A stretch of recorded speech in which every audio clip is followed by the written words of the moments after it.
제목을 가지고 하나님 말씀 선포하도록 하겠습니다. 여러분, 한 주간 성령님과 함께 생활하셨습니까? 네. 성령님과 함께 동행하셨습니까? 네.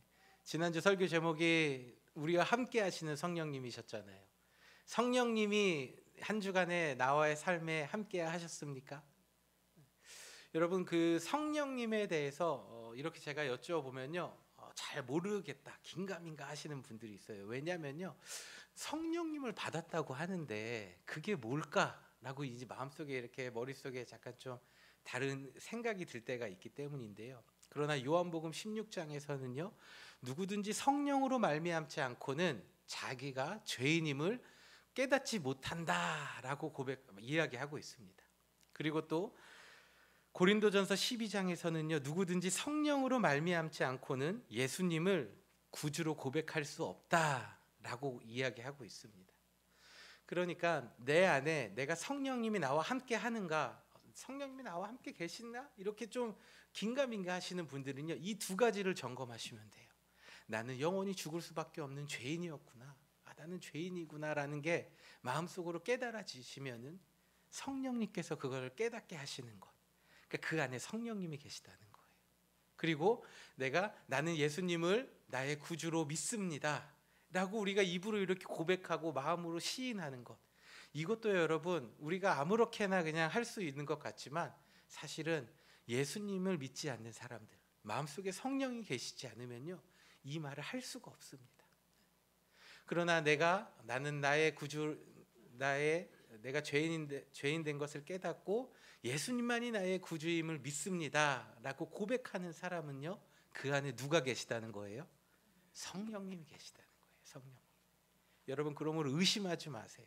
내 안에 다른 뭔가가 느껴져야지만 성령님이 계시는 게 아니라, 성경은 우리에게 이렇게 확실한 증거의 말씀으로 우리와 함께 하시는 성령님이 계시다는 것을 우리에게 알려주고 있습니다. 자, 그러면 오늘 말씀을 인도하시는 성령님, 우리와 늘 함께 하시는 성령님을 따라서 우리가 성령님의 인도하심을 받고 살아야 하는데, 그렇다면 성령님의 인도하심을 따라 살아가는 것은 무엇인지 오늘 말씀을 통해서 두 가지를 살펴보도록 하겠습니다. 첫 번째로, 성령님은 우리와 함께 하시면서요, 우리의 삶을 인도하십니다. 여러분의 삶을 성령님께서는 인도하십니다. 사도행전 16장에서 바울은 2차 전도 여행을 아시아 지역, 그러니까 에베소 지역으로 가려고 했습니다. 당시의 에베소 지역은 아시아에서부터 오는 무역선들과 또 유럽에서부터 오는 무역선들이 만나는 그 지점에 있었기 때문에 이곳에 가서 복음을 전하면요, 복음이 아시아로도 갈 수 있고 유럽으로도 갈 수 있는 아주 그 전략적인 위치에 있었던 곳이었습니다. 그러나 성령께서는 아시아로 가려고 하는 바울의 계획을 딱 막으셨습니다. 그리고 유럽으로 가도록 인도를 하셨습니다. 다른 일도 아니고 복음을 전하려고 하는데 바울이 아시아 지역으로 가고자 했으나 성령님께서 막으신 이유가 무엇일까요? 한편 인간적인 생각으로는 참 이해가 되지 않을 때가 있습니다. 내가 내 만족과 유익을 위해서 가는 게 아니라 예수님의 복음을 효과적으로 에베소 지역에 가서 전하면은 복음이 유럽으로도 가고 아시아로도 갈 수 있는 이 좋은 곳에 내가 가서 복음을 전하겠다는데, 성령께서 그곳에 가지 말라고 하시는 겁니다. 성령께서는 하나님의 계획대로 우리의 삶을 인도하시는 분이시기 때문입니다. 우리의 계획이 아니라 하나님의 계획대로 우리의 걸음을 인도하시기 때문에 바로 이러한 일들이 우리의 삶 가운데에서 또 성경에는 나타나고 있습니다. 저에게 그 성경을 보는 그 관점을 열어주신 그 스승님이 한 분 계십니다. 이제 한국에서는 이제 성경을 통전적인 관점으로 보는 통박사 조병호 목사님이라는 분인데, 제가 20대 초반에 이분 밑에서 한 5년 정도 이렇게 곁에서 지켜보면서 이제 목사님을 통해서 성경을 어떻게 볼 수 있는지 다양한 각도로 성경을 보는 그 법을 이제 배웠는데, 이분이 영국에서 박사학위를 하셨습니다. 그래서 박사학위를 하고 계실 때 이제 비행기표 값만 끊어서 이제 영국에 누구든지 와라. 그러면 먹고 재워주고 같이 성경 공부도 하고 이렇게 이제 초청을 했습니다. 그래서 제가 너무 가고 싶은 거예요. 그 20살 초반에 얼마나 이 마음이 들뜨겠습니까? 영국이란 나라, 신사의 나라, 해가 지지 않는 나라, 세계의 그 금융을 이제 움직이는 그 곳에 가보고 싶은 마음이 있었습니다. 그래서 어머니한테 제가 손을 벌렸습니다. 비행기 티켓 값 좀 주시면은 제가 이거 가지고 저 영국에 갔다 오겠습니다. 그러니까 어머니가 갑자기 막으시는 거예요. 안 된다 그러는 거예요. 근데 제 기억에는 그 당시에 저희 집에 돈이 없진 않았던 것 같아요. 한 250만 원 정도 이제 왕복 티켓이 있었는데, 아니 제가 무슨 비즈니스를 타는 것도 아니고 퍼스트 클래스를 타는 것도 아니고 이코노미 타고 그냥 비행기 표값만 주시면 그거 가지고 갔다 오겠습니다 했는데 어머니가 막으시는 거예요. 그러면서 이런 얘기를 하시더라고요. 나중에 많이 다닐 것 같은데 나중에 가면 안 될까 아들? 그러시더라고요. 그래서 저는 이해가 안 됐죠. 아니 내가 뭐 놀러 가는 것도 아니고 나의 스승과도 같은 목사님이 나를 초청해서 돈 땡전 한 푼 필요 없이 티켓만 끊고 와라 해가지고 내가 간다는데 성경도 좀 배우고 이렇게 하려고 하는데 왜 이걸 막으시나 했는데, 제가 이제 해외에 나와서 생활하다 보니까 아마 비행기 티켓만 값만 가지고 그 집에 가서 먹고 자고 하는 거는 아주 큰 결례가 되고 신뢰가 됐다라는 거를 그 당시는 몰랐던 것 같아요. 그래서 결국에는 제가 그걸 못 갔습니다. 그래서 얼마 시간이 좀 지나고 제가 이제 29살이 되었을 때요, 제 마음에 갑자기 세계 일주를 해야 되겠다라는 마음이 들었어요. 이제 오랫동안 이제 사역을 해서 이제 사역이 좀 이제 번아웃 돼가지고 지쳐 있었거든요. 그래서 내가 사역을 그만두고 세계 일주를 해야 되겠다. 그러면서 이제 뭐 러시아로부터 갈까 아니면 아시아로부터 갈까 막 이렇게 계획을 짜다가 갑자기 그래 나 영국 가야지. 그래서 제 첫 기착지를 영국으로 이제 티켓을 딱 끊었습니다. 그리고 이제 막 준비를 하면서 이제 기다리고 있는데, 출국 날짜를 기다리고 있는데 갑자기 신종 플루가 터진 거예요. 그래가지고 히드로 공항에 입국하는 사람들도 다시 돌려보내는 일들이 발생하고 너무나 위험한 그런 상황에서 저는 끝까지 가려고 했으나 또 저희 어머니의 또 간곡한 만류로 제가 그때 왜 그런지 모르겠지만 살면서 부모님 말을 잘 들어본 적이 없는 것 같은데 이게 마지막 효도다 생각하고 그냥 어머니 말씀을 듣고 그냥 비행기를 캔슬했습니다. 그 마음에 이제 2번이나 그런 일들이 있었잖아요. 그러니까 상처가 조금 있더라고요. 내가 가려고 하는데 하나님이 이렇게 막으시는가? 내가 가는 게 잘못된 건가? 그런데 한 3년쯤 지난 후에요, 제가 영국에 가게 된 일이 있었는데 하나님께서 저를 그곳에 이제 찬양 집회 인도하는 이제 자리로 저를 보내주셨어요. 그리고 말씀 증거하는 자리, 그리고 또 그 영국의 복음 그 부흥이 있었던 그 선교 유적지를 탐방하는 것을 다 돌아보게 하나님이 저를 그곳에 보내주셨습니다.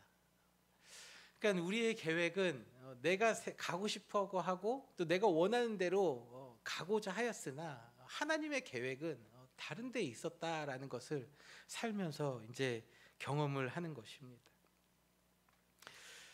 본문의 24절에도 그리스도에 속한 사람들은 악한 욕망의 본성을 십자가에 못 박은 사람들이라 라고 말씀하고 있습니다.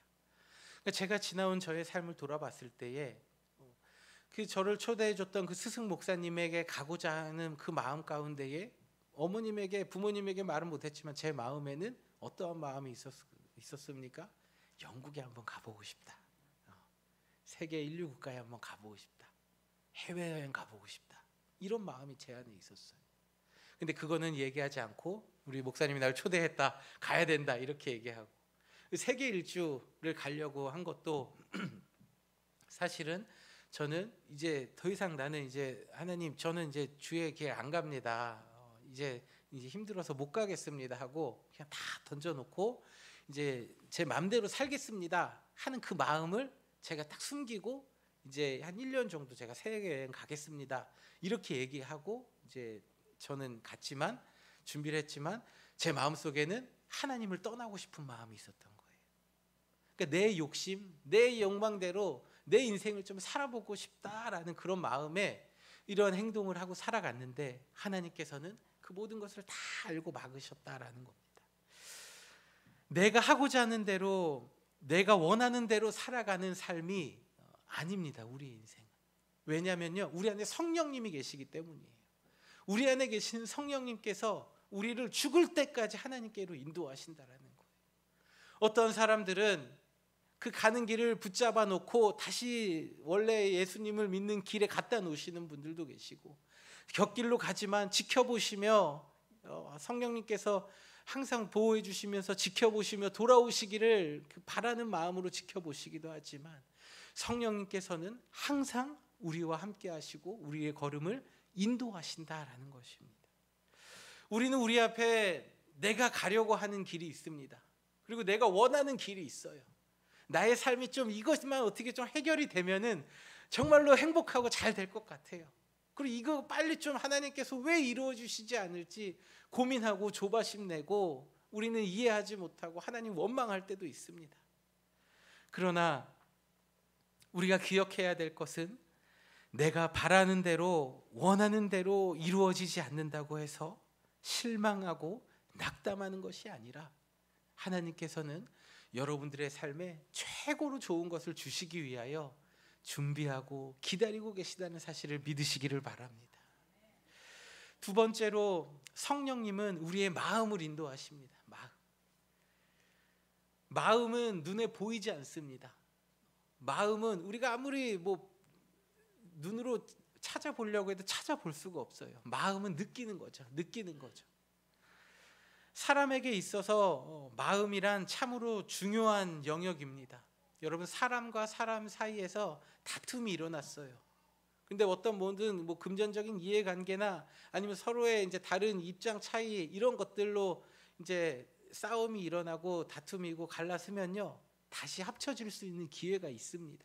그러나 마음이 다치면요, 마음이 다쳐요. 마음이 다치면은 마음이 다쳐요.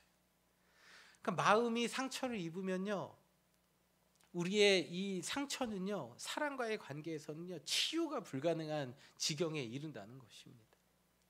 세상에서 상처받고 좀 갈갈이 찢긴 마음에 이 하나님의 말씀이 들어갈 수 있겠습니까? 들어가지 못한다는 거예요.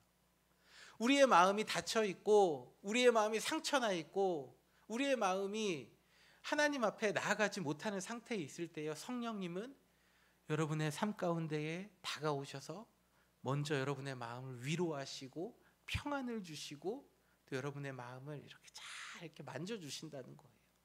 하나님의 말씀이 잘 들어갈 수 있도록. 여러분, 복음성가 중에 그런 가사의 노래가 있습니다. 따스한 성령님 마음으로 보내 내 몸을 감싸며 주어지는 평안함, 만족함을 느끼네. 그러니까 성령님이 우리의 마음 가운데 찾아올 때 우리가 느끼는 게 뭐예요? 만족함이에요. 평안함이에요.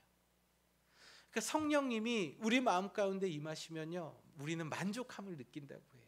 우리의 삶에 안 되는 일들, 빨리 해결되지 않는 일들로 인해서 조바조바한 그런 마음이 아니라, 이것도 하나님께서 이루어 주실 것이다 라는 그 믿음이 있기 때문에 우리의 마음에 평안함과 만족함을 주신다는 거예요. 또 이런 복음성가 노래 있죠. 사람을 보며 세상을 볼 때 만족함이 없었네. 나의 하나님 그분을 볼 때 나는 만족하였네. 여러분, 사람 보고 세상 보면요, 만족함이 없대요. 네. 이 세상을 바라보고 사람을 쫓아가 살아가다 보면요, 우리 안에 만족함을 못 느낀다고 어느 사람이 이렇게 찬양의 가사로 고백하고 있잖아요. 여러분, 이 세상에서 무엇을 만족함을 얻기 위해서 살아가고 계십니까? 여러분, 사람과의 관계에서 어떠한 만족함을 얻으려고 여러분 살아가고 계십니까? 우리를 만족하게 하시고 또 우리를 평안하게 하시는 분은 성령님밖에 없으심을 여러분 믿으시길 바랍니다. 왜 성령님께서 우리 가운데 이 만족함과 평안함을 주십니까? 그것은 데살로니가후서 3장 5절에 주께서 너희의 마음을 인도하사 하나님을 사랑하고 또 인내하사 그리스도께 이르기를 원하기 때문에 우리에게 찾아오신다는 거예요. 그러니까 성령님께서 우리에게 오시는 목적은요, 하나님을 사랑하게 하기 위해서, 또 우리의 걸음을, 우리의 삶을 예수님께로 인도하기 위해서 성령님께서는 우리에게 찾아오신다라는 것입니다. 간혹가다 이러한 질문을 하시는 분들이 계십니다. 아니 목사님, 내가 하나님 믿고 예수님을 믿는 거 알겠습니다. 그런데 왜 내가 또 성령님을 마음속에 모시고 계속해서 살아가야 됩니까? 왜 성령님의 인도함을 받아야 됩니까? 예수 믿고 구원받고 천국 가면 끝나는 거 아니에요? 이렇게 얘기하시는 분들, 이런 생각을 가지고 계신 분들이 계세요. 그러나 여러분, 디모데후서 4장 10절에 보면요, 바울이 이런 이야기를 해요. 데마는 세상을 사랑하여 나를 버리고 데살로니가로 갔다라고 이야기합니다. 예수 그리스도를 믿었던 이 데마라는 사람이 등장하는데, 이 사람이 예수님의 믿고 예수님의 복음의 능력을 체험해서 자신의 삶을 들여서 복음 전도 여행까지 갈 정도로 열심히 있었는데, 이 사람이 결국에는 바울을 버리고 복음 전한 일을 버리고 멈추고 다시 세상으로 나아갔다라고 성경은 기록하고 있어요. 왜 이런 일이 발생합니까? 그것은 우리 예수 믿은 우리가 날마다 성령님의 인도하심을 받지 않고 있기 때문에 우리의 욕망, 우리의 자아가 세상을 향해서 뛰쳐나가고 싶은 그런 욕망에 우리가 사로잡힌다는 겁니다. 그러므로 성령님의 인도함을 매일매일 받는 것은 우리의 구원을 이루어가는 것, 우리가 하나님의 길을 가는 것에 아주 중요한 부분이라는 것입니다. 본문의 25절 말씀을 현대어 성경으로 보면 이렇게 나와 있습니다. 우리가 성령의 능력으로 살고 있다면 모든 생활 역시 성령의 인도를 따라야 합니다. 우리가 성령으로 살아가는 사람이라면요, 모든 생활에 있어서 성령의 인도를 따라야 한다고 오늘 본문 우리에게 말씀하고 있습니다. 예수 그리스도를 구주로 믿는 성도는 계속해서 성령님의 인도하심을 받아야 됩니다. 성령님의 인도를 받지 않으면요, 세상의 인도함을 받아요.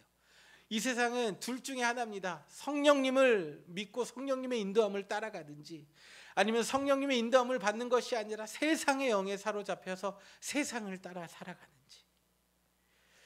성령님을 통해 예수 그리스도를 구주라 믿고 고백하고 따르는 저와 여러분은 매일의 삶 가운데에서 성령님의 인도하심을 따라 살아가는 복된 성도의 삶을 살아가시기를 주님의 이름으로 축원드립니다.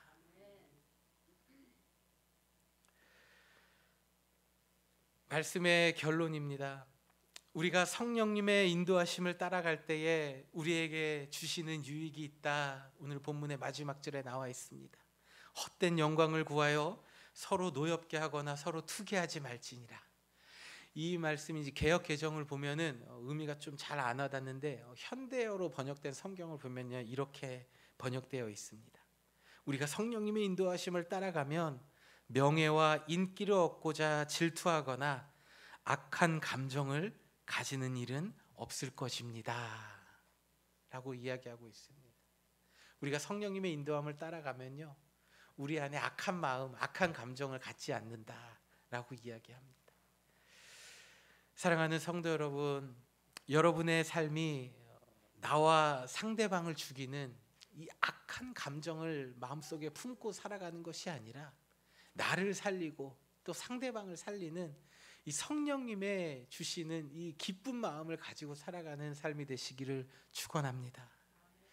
성령님의 인도하심을 따라 평안과 축복의 삶을 살아가시길 바랍니다. 그러면 우리는 어떻게 성령님의 인도하심을 받을 수 있겠습니까? 성령님의 인도를 구하는 가장 보편적이고 기본이 되는 방법은 기도하는 것입니다.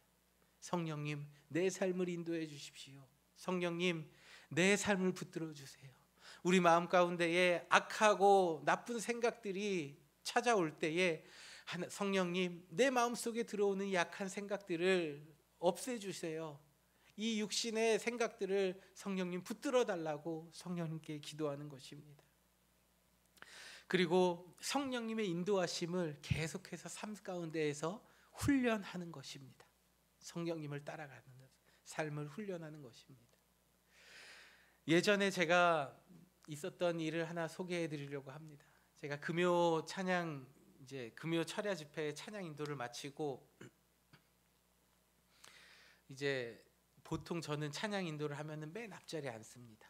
왜냐하면은 찬양 인도하고 이제 뒤로 살짝 빠져나가 가지고 뒤에서 이렇게 시간 보내고 이렇게 이야기하고 수다 떨고 그런 모습을 제가 예전에 한번 이제 어느 팀에서 봤는데 그 모습이 너무 좋지 않게 보였고, 또 나도 하나님 앞에 찬양을 인도하지만 말씀으로 은혜 받아야 되는 자리이기 때문에 저는 항상 찬양 인도하고 앞자리에 앉아서 목사님 말씀 이렇게 듣는 것을 삶 가운데서 훈련을 하고 이렇게 찬양 인도를 해왔습니다.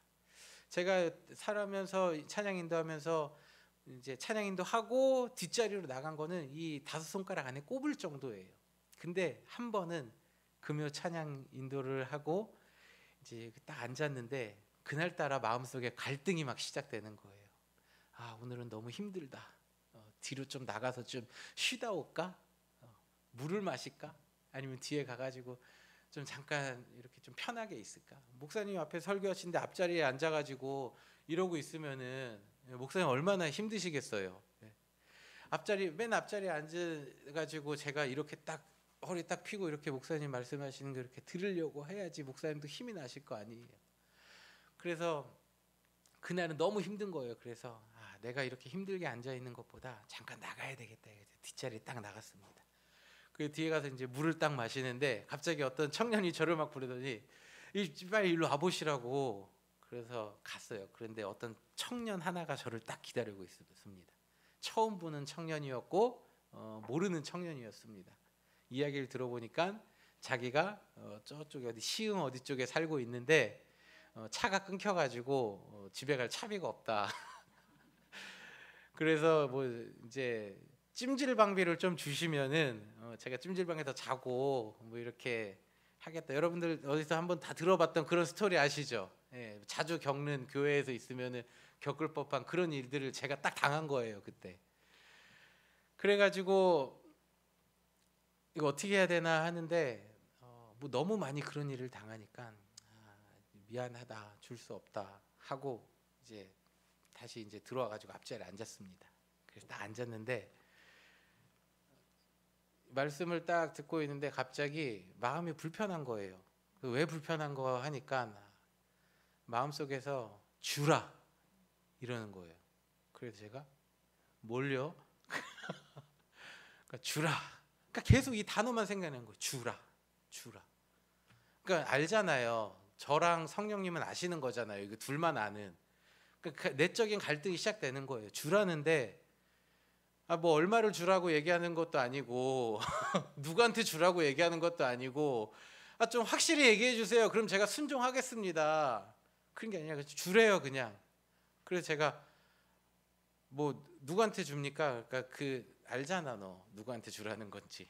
그래서 알겠습니다. 얼마를 줄까요? 그러니까 2만 원을 주래요. 그래서 찜질방비 지금 8,000원이면 되거든요. 근데 2만 원이라니요. 그래서 제가 마음이 너무 갈등이 막 시작이 된 거예요.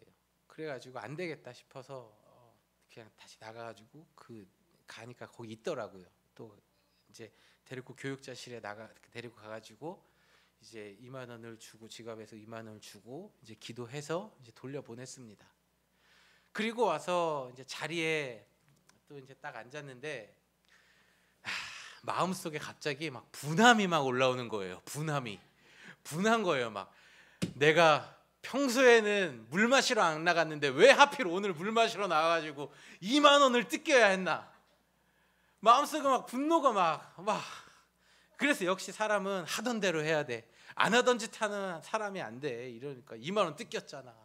막 이런 생각이 막 드는 거예요. 여러분 이게 참 이 부끄러운 이 모습이 참 제 안에 막 올라오는 거를 보면서 제가 딱 드는 생각이 진짜 예수 믿는다는 것은 이렇게 손해를 보는 거구나. 예수 믿는다는 거는 진짜 내가 저 뻔히 알잖아요. 우리는 그 청년이 그냥 상습범인지 그거는 모르지만 이 뻔한 스토리잖아요. 교회 와가지고 이렇게 하는 게. 근데 뻔히 알면서도 주라고 해야 되는 상황에서 줘야 되는 게 예수 믿는 삶이구나. 이게 성령님께서 인도하시는 그 순종하며 따라가는 삶이구나라는 거를 그때 그렇게 느꼈습니다. 예수님 믿으면 좀 잘 돼야 되는데, 좋은 일들만 생겨야 되는데 갑자기 2만 원 뜯기고, 우리 애기 그때 막 이제 분유 막 이유식 시작할 때라, 예? 첫째 막 이렇게 더 사주고 싶고 막 그럴 때인데 2만 원이면 막 뜯기는 그런 상황이 발생하는데, 그게 바로 우리가 예수 믿는 삶이구나라는 것을 그때 깊이 깨달았습니다. 사랑하는 성도 여러분, 여러분의 삶 가운데에 예수 믿고 성령님 따라 생활하고 성령님의 인도하심에 순종할 때요, 여러분 삶에 어려움이 다가올 수도 있어요. 내가 가지고 있는 거를요 내어주고 손해보는 일들도 발생할 수도 있습니다. 그러나 그 모든 일들을 통하여서 성령님께서는 여러분들이 하나님을 사랑하고 또 예수님을 믿고 끝까지 구원에 이르는 길에서 떠나지 않도록 보호하시기 위함을 여러분 믿으시기를 바랍니다. 종교개혁자 마틴 루터는 인내와 시련만이 진정한 신앙의 길이라고 이야기했습니다. 여러분의 삶 가운데에 예수님 믿는 것으로 인하여 성령님께 순종하려고 하다가 시련과 또 어려움, 고난이 다가오십니까? 그럴 때가 있습니까? 여러분 잘하고 계신 겁니다. 그 믿음의 길을 걸음으로 인하여서 하나님께서는 여러분의 걸음을 기뻐하시고 또 여러분의 삶을 복된 길로 인도하실 줄 믿습니다. 우리의 능력이 되시는 예수님 바라보며 성령님의 인도하심 따라가는 복된 성도의 삶을 살아가시기를 주님의 이름으로 축원드립니다. 우리 모두 자리에서 함께 일어나셔서 우리 마지막 찬양, 우리의 마음을 고백을 담은 찬양으로 우리 주님 곁으로 날 이끄소서 우리 함께 찬양 드리도록 하겠습니다. 성령님, 우리의 삶을 인도하여 주시옵시고 하나님을 사랑하고 예수님을 섬기는 데에 우리를 붙들어 주시옵소서. 주님 곁으로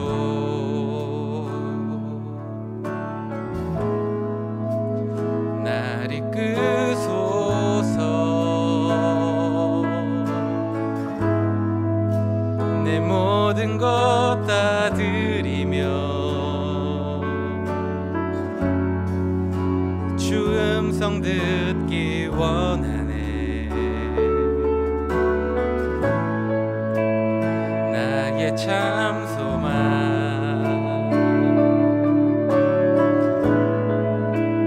그 무엇과도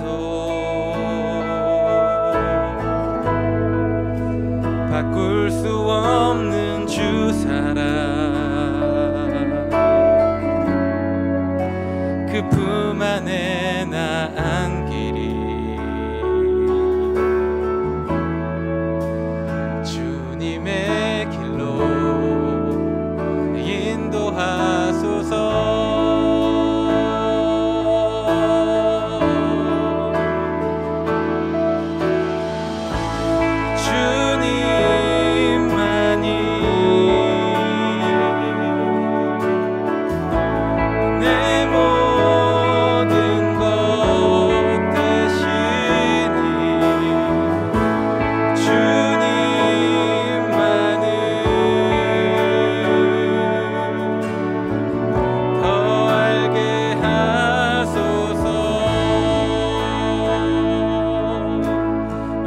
처음부터 찬양합시다. 주님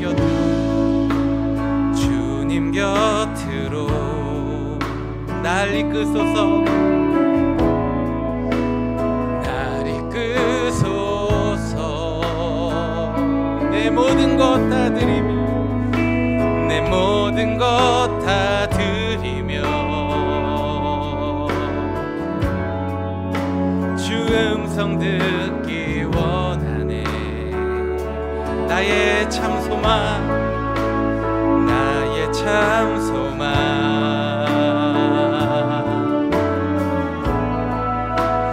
그 무엇과도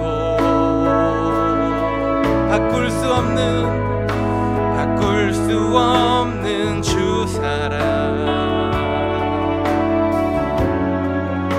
그품 안에 난 길이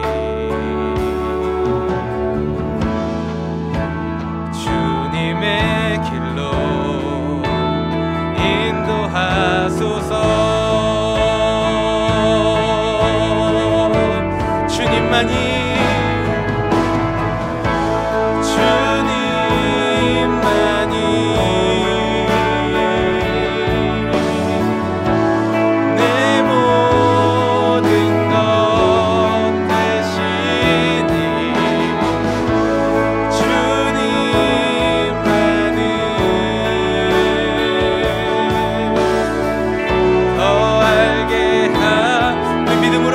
고백합시다. 주님만이 내 모든 것 되십니다. 주님만이 내 모든 것 되시니 내 모든 것 되시니 주님만은 더 알게 하네. 성령님 날 인도하소서. 날 인도하소서. 날 인도하소서. 날 인도하소서.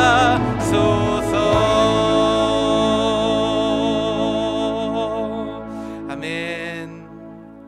이제는 우리 주 예수 그리스도의 은혜와 하나님 아버지의 측량할 수 없는 사랑이 성령님의 인도하심을 따라서 삶 가운데에서, 가정에서, 일터에서 성령님의 음성에 순종하며 성령님의 인도하심 따라 살아가길 다짐하는 이 자리에 머리 숙인 모든 성도들 한 사람 한 사람 머리 위에 저들의 가문과 가정과 일터와 주의 몸된 우리 사바나 한인 장로교회 위에 이제부터 영원토록 함께 하시기를 간절히 축원하옵나이다. 아멘.